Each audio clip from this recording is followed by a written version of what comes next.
Hey everybody, Smart Silver Stacker here. Hope you're doing well. So the silver price smashed through $45 an ounce today, a record 14-year high, the highest that the silver price has been since 2011. 2011, by the way, that was the year that silver last put in a nominal record all-time high of $50 an ounce, a level that we are now a mere $5 away from. At the same time, we have got some alarming developments in the geopolitical realm. We need to talk about why Secretary of Defense Pete Hegseth is calling an emergency meeting for which he is summoning hundreds of top admirals and generals. But first, I just want to get into the metals here. Take a look at the charts. So here's the silver daily chart. You might wonder what that yellow line is. More on that in just a moment, because that is a critical level. But let's just look at what silver did today. So actually, it was in the overnight trading, early Thursday morning, that the silver price first blew through $45 an ounce. Once U.S. markets opened, it had a bit of a pullback, then closed near the highs of the day around 45.16. Since that time, we've had a slight retracement, but this is a very bullish development for silver. We continue to proceed in a stair-step manner towards that $50 nominal all-time high. Now, I forecasted the beginning of the month that we might see $50 an ounce in September, and we've got about 5 days left. So it is looking like it's still a possibility. Now, this move up in silver was confirmed by some of the other metals. We had platinum gapping up now to over $1,500, almost at the $1,600 level. We had a consolidation here that earlier this week platinum broke out from, and it has had quite a good week thus far. Same story in palladium. We had a consolidation. Now it's breaking out once again up to $1,263 per ounce. Now, in the last video, I had forecast that we would get a bit of a pullback in the metals. That didn't really manifest itself in silver, but we did get a bit of a pullback in gold. So there was a nice opportunity to stack some more gold there. Remember, gold on Tuesday put in a record all-time high of $3,791, and then it traded on Wednesday as low as $37.17. So we did get a very shallow pullback there, but I think that's over now. And it looks like what's happening is on Monday, the gold price broke out of this consolidation pattern denoted by these white lines. And then this small pullback appears to have been a retest. And I suspect that we're going to bounce from here. So I do think that the bottom is in on gold, and we are off to the races if the moves in the other metals are indicative of what's going on here in the broader metals market. I had discussed in a recent video the Goldback lease program, and I actually got a couple comments asking for more information and some clarification on that program. So this is straight from goldback.com, and this is interesting because it's a way you can earn interest on your precious metals. They say that you can lease your Goldbacks back to Goldback and earn monthly interest in the form of Goldbacks. And it's easy to do. You open an account at upma.org, you fund it, and then you can buy Goldbacks in the account. They have a 0% bid-ask spread, and you can lease your Goldbacks out, and you can earn between 2 to 3%. That's an annual interest rate, but it's paid monthly. It depends on the size of the Goldback lease that you go with. But I hope that clears up some of the questions that people had. And you might wonder why Goldback has this program, but they explain it here very simply. When you open and lend to Goldback in the form of a Goldback lease, the funds are used to purchase raw gold that they then use to manufacture new Goldbacks, and then they pay you interest in the form of Goldbacks on your investment. So it sounds like to me what Goldback has done here is, rather than go out and seek credit from a bank or a financial institution, they've gone straight to the stackers and pay them and compensate them in the form of interest. So if you're wondering why this program even exists, that's why. Now let's go back to the chart of silver, and I want to look at the quarterly chart of silver, the 3-month chart of silver, and you'll begin to see why this yellow line is representative of. So the 3-month chart here, each one of these candles represents a period of 3 months. And this is the 1980 high here. And this yellow line, what we've got that connecting is the quarterly closing price from that first quarter of 1980 when the silver price spiked up to the closing price here from the peaks of the silver bull market in 2011, so the quarterly closing price there. And you can see that this is all shaping up to be a gigantic cup and handle pattern. And right here, we've actually broken out of this pattern. If you just look at the quarterly chart. Now, I suspect that the $50 level will be the final breakout from this pattern.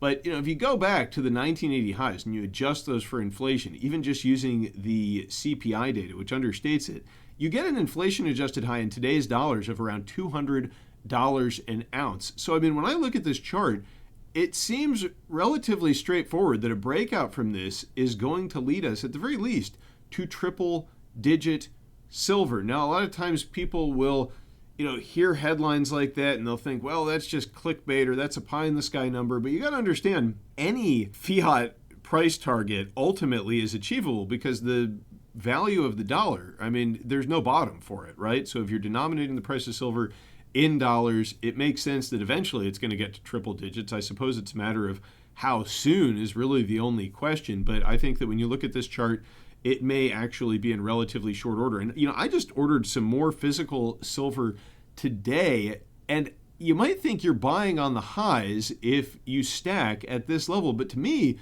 this is actually the place to enter, right? Yes, you could have been stacking all along, and I actually was stacking for a pretty good chunk of this chart.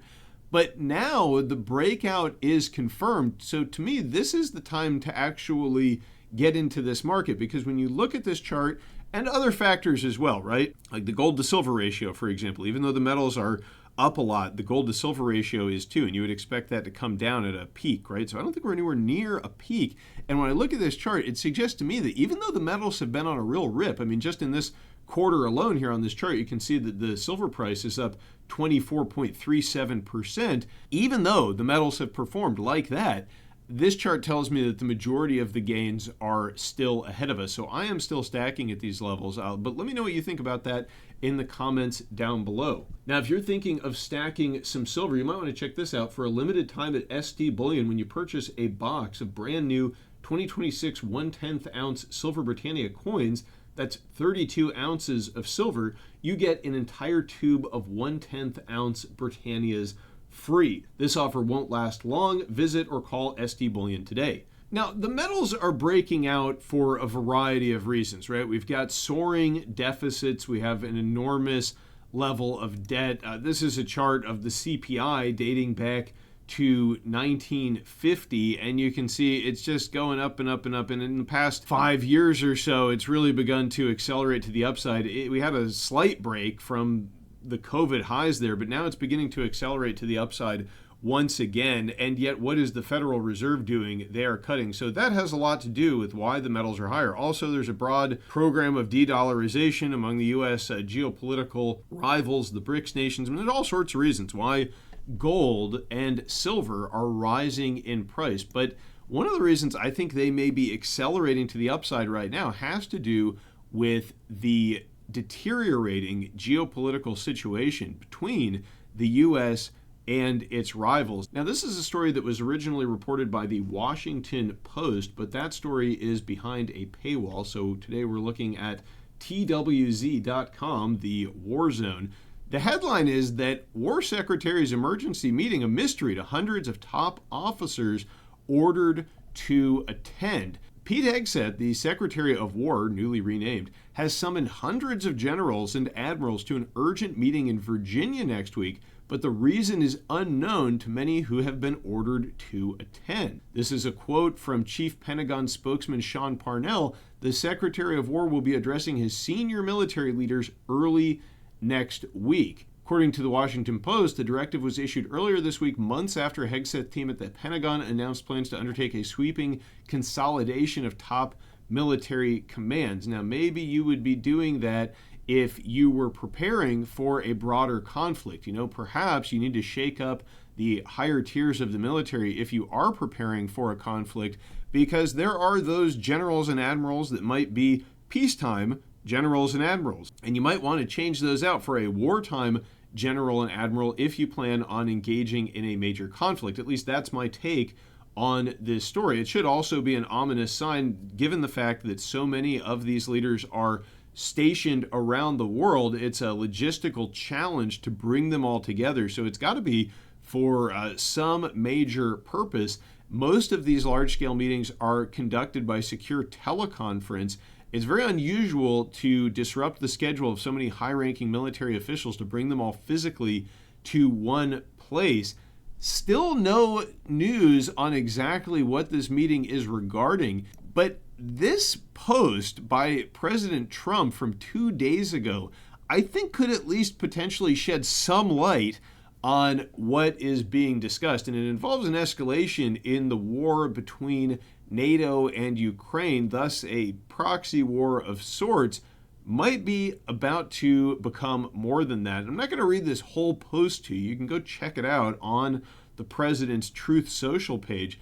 But I'll just read this highlighted portion to you. When the people living in Moscow and all of the great cities, towns, and districts all throughout Russia find out what is really going on with this war, the fact that it's almost impossible for them to get gasoline through the long lines that are being formed, and all of the other things that are taking place in their war economy, where most of their money is being spent on fighting Ukraine, which has great spirit and only getting better, Ukraine would be able to take back their country in its original form, and who knows, maybe even go further than that. It says this is the time for Ukraine to act, and that we will continue to supply weapons to NATO for NATO to do what they want with them. Now, that doesn't sound like the conciliatory tone that we were hearing leading up to the meeting in Alaska. Sounds like chances for a peace negotiation have diminished significantly here. And should this war escalate, doubtless geopolitical premiums, the risk premium on gold, but also on silver, will rise. But maybe I'm interpreting this a bit loosely. I mean, feel free to leave me a comment to let me know what you think perhaps that meeting that Pete Hegseth has called is about. It's all speculation at this point, but I'm sure in the following days and week, all will be made clear. However, it is a bit concerning. Don't you agree? If you enjoyed this video, don't forget to like, comment, and subscribe. Share it with your friends. Post it on social media. And thanks for watching, everybody. Stay safe and happy stacking, and I will catch you next time. Smart Silver Stacker out.